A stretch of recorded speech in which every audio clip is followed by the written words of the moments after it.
Dentists aren't really my favorite. In fact, they terrify me.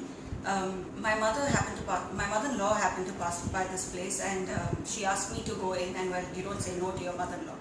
I've had issues with this particular tooth of mine for over maybe 3 to 4 years now. I've been to dentists in Dubai, multiple dentists in Dubai.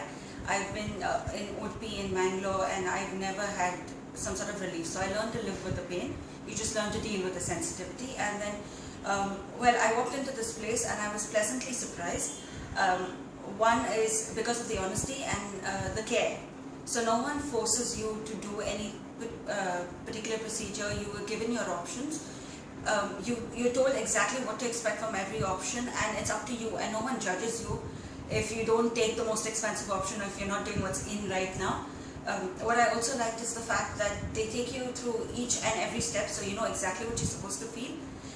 Most doctors just expect you to know, where that wasn't the case here. Sometimes it's a lot more than you expect to know, that you're told. So every step of the way you're told what to expect, you're told what to feel, and it was just so comfortable that I would definitely recommend this dentist to anyone else.